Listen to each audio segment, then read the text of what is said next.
The key turned in the lock with a satisfying click, but the sound that greeted me inside our newly built home was anything but. There, in the middle of our living room, stood Derek, my husband of 3 years, his arms folded and a smirk playing on his lips. "This house is mine, Evelyn. I'm going to live here with my parents. If you don't like it, you can leave," he said, his voice cold and devoid of the warmth I once knew. For a moment, I stood frozen, the words ricocheting in my mind. "What are you talking about, Derek?" My voice barely rose above a whisper, a stark contrast to the turmoil inside me. He thrust a business card into my hand, a divorce attorney. "I thought you might need this," he said, his smugness sending waves of nausea through me. The room spun, and I clutched at the marble countertop for support. "Why are you doing this?" I managed to ask, my voice trembling. Derek shrugged, his indifference slicing through my heart. "You never really fit in with us, Evelyn. It's better this way." I remembered the countless times I had tried to blend in with his family, to be part of his world. The way his mother would scrutinize my every move, the snide remarks, the way his father would ignore me. It was all a game to them, and I was the unwitting pawn. "You said we were a team," I accused, my voice gaining strength.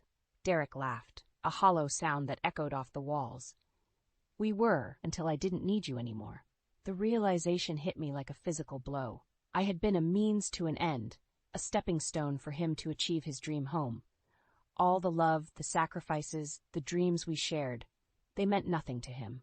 I felt a rage building inside me, a fire that consumed the hurt and shock. "You won't get away with this," I vowed, my eyes locked on his. Derek's smirk faltered, a flicker of doubt crossing his face. "What can you possibly do, Evelyn?" "You'll see," I said, my voice steady now. "Karma has a way of coming back around." I turned and walked out of the house, the card crumpled in my fist. As I stepped into the sunlight, I felt a weight lifting off my shoulders. I was free from his manipulative grasp, and I was going to make sure he regretted every hurtful word, every deceitful action. I didn't know how or when, but I knew one thing for certain: Derek was going to pay for what he had done. And I was going to be the one to collect. The coffee shop was bustling with activity, but I sat in a quiet corner, a cup of untouched latte growing cold in front of me. Memories flooded back, each one a sharp jab to my heart. 3 years ago, I met Derek at a mutual friend's party. He was charming, a bit awkward, and seemingly genuine. We clicked over our shared love for classic rock and Italian cuisine. I remember thinking, here's a man who understands the value of family and simplicity. But as our relationship progressed, so did the unveiling of his true colors. Living together brought the real Derek into light. The man who would leave his dirty laundry scattered across our bedroom for days, who shrugged off basic hygiene with an alarming nonchalance. "Evelyn, why make such a fuss? It's just clothes," he would say, brushing off my concerns. His habits grated on me, but it was his dismissive attitude that hurt the most. He never valued my comfort, always prioritizing his convenience over our harmony. And every time I tried to address it, he'd deflect. My mom never complained about doing these things for me. Visits to Derek's parents' house were a revelation. His father, a mirror image of Derek in his disregard for others, would casually intrude into spaces without a thought. "What's the big deal?" He'd chuckle when I expressed my discomfort. His mother, a seemingly gentle soul, always rushed to clean up after the men, her actions reinforcing their behavior. In that household, Derek's habits weren't flaws, they were norms. I clung to the hope that love would smooth out these rough edges. But as time passed, my hope turned to disillusionment. The man I fell in love with was a facade, and beneath it was someone who cared for nothing but his own desires. The stark contrast between the Derek I knew and the one I lived with was jarring. I felt deceived, trapped in a relationship that was more a convenience for him than a partnership. "You're always making a big deal out of nothing, Evelyn," Derek would say during our arguments, his words laced with disdain. And now, his ultimate betrayal, the house that was meant to be our dream, our future, was just another chess piece in his selfish game. A fire ignited within me, fueled by every belittling comment, every dismissive gesture. Derek had shown his true self, and it was time for me to show mine. He thought he could discard me like one of his dirty shirts, but I wasn't going to be tossed aside so easily. I was going to fight back, not just for me, but for every moment I spent believing in a lie. I stood up, leaving the cold latte behind. It was time to plot my next move, to turn the tables on Derek. He thought he had won, but the game had just begun. I stood outside the small but cozy space that was now my nail salon. The sign above the door read Evelyn's Elegance, a name that symbolized a fresh start. This was more than a business. It was a declaration of my newfound independence. The early days were tough. I worked tirelessly, my hands often aching from the meticulous artistry my job demanded. But with each stroke of polish, each satisfied customer, I rebuilt the confidence Derek had tried to shatter. "Your work is incredible, Evelyn," one of my regulars, Mrs. Thompson, said one day. "You've got a real gift." Her words were a balm to my weary soul. I had started from scratch, with nothing but my skills and determination. Derek thought he had left me with nothing, but he was wrong. He had underestimated my resilience. As my business grew, so did my resolve. I wasn't just going to survive, I was going to thrive. And part of that meant ensuring Derek got what he deserved. One evening, as I balanced my books, I smiled at the numbers. My salon was not just surviving, it was prospering. I was nearing my goal of financial independence, a stark contrast to the life Derek must be leading. I remembered his arrogance, his smug face as he handed me the divorce attorney's card. He thought he had secured his future with that house. Little did he know, the financial noose was tightening around his neck. I had heard through mutual friends that Derek was struggling. The mortgage payments were higher than he anticipated, and his parents, far from the financial safety net he expected, were an additional burden. A plan began to form in my mind. Derek had always been terrible with money, relying on others to bail him out. But this time, there would be no rescue.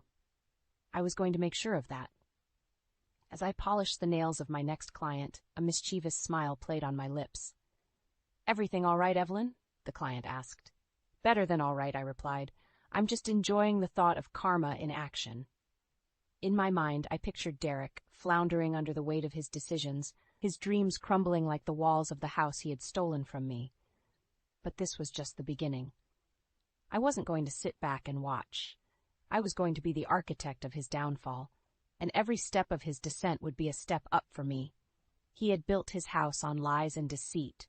It was only a matter of time before it all came tumbling down. And I, Evelyn, would be there to witness it. My hands clean, my conscience clear. The ringing of my phone broke the silence of the evening. I glanced at the caller ID. It was Derek. A sense of satisfaction washed over me. This was the moment I had been preparing for. "Hello, Derek," I said, my voice calm and composed. "Evelyn, you need to help me," he blurted out, his voice laced with panic. The desperation in his tone was music to my ears. "Why would I help you?" I asked, feigning ignorance. "It's the house, Evelyn. I can't afford the mortgage, and the bank is threatening foreclosure." I almost laughed at the irony.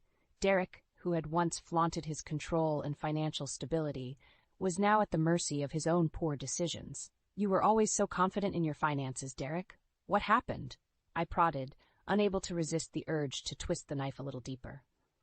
I underestimated the costs, and my parents, they're draining me. I can't keep up with everything." I could picture him now, the once arrogant man, crumbling under the weight of reality. "That sounds like a tough situation," I replied, my voice dripping with feigned sympathy. "Evelyn, please, you were always the one who managed our finances better. I need you. I need your help."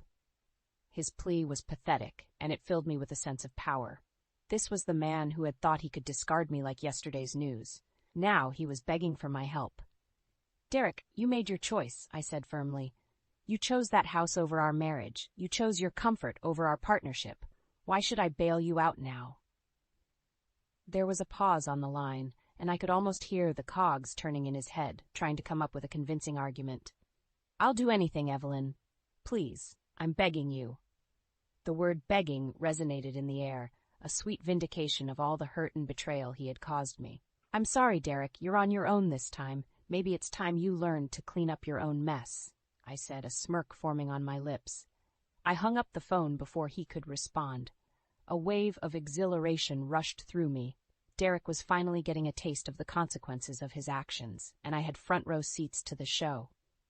As I sat there, basking in the glow of my small victory, I knew this was only the beginning. Derek's downfall was inevitable, and I was going to make sure he felt every bit of the pain he had inflicted on me. His house of cards was falling, and I wasn't going to lift a finger to stop it. After all, karma has a way of coming back around, and for Derek, it was only just beginning.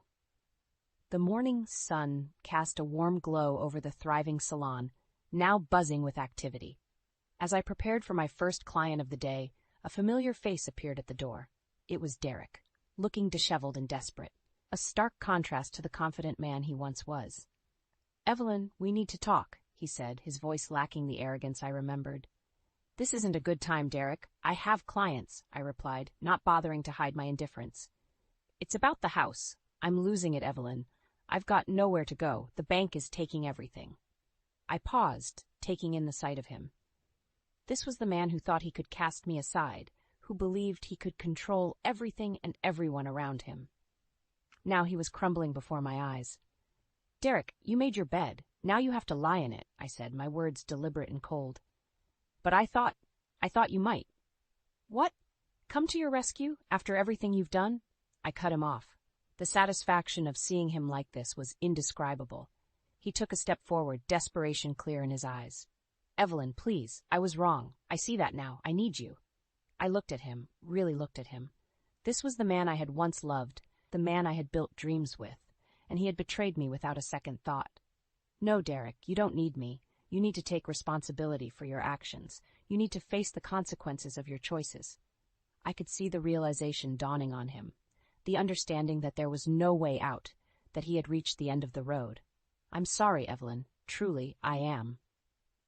His apology was too little, too late. I had moved on, built a life that was mine and mine alone, a life where he had no place. "Goodbye, Derek. I wish you the best, but this is where our paths diverge for good." He stood there for a moment, looking lost and broken. Then, without another word, he turned and walked away.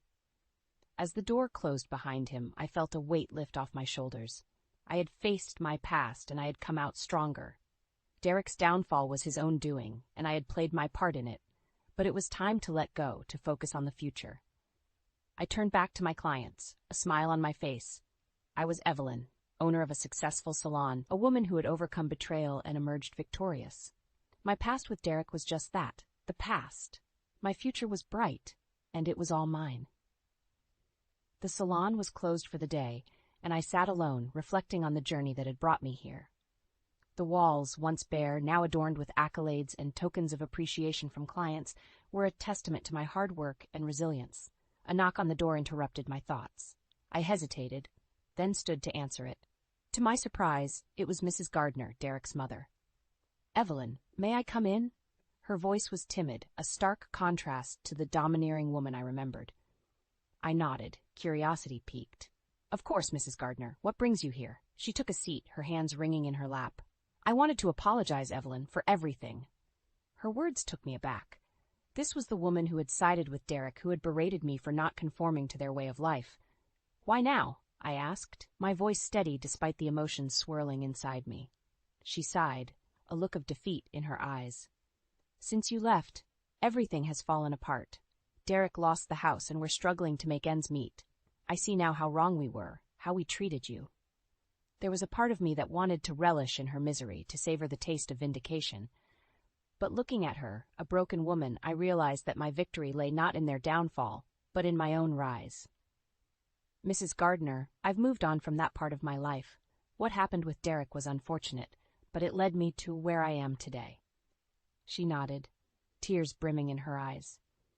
"I just wanted you to know that I'm sorry, truly sorry. You didn't deserve any of it." I offered her a small smile. "Thank you for saying that. I hope things get better for you and your family." As she left, I felt a sense of closure wash over me. The chapter of my life that included Derek and his family was officially closed. I turned to gaze at my salon, my sanctuary. It was more than a business. It was a symbol of my strength, my independence, and my ability to overcome adversity.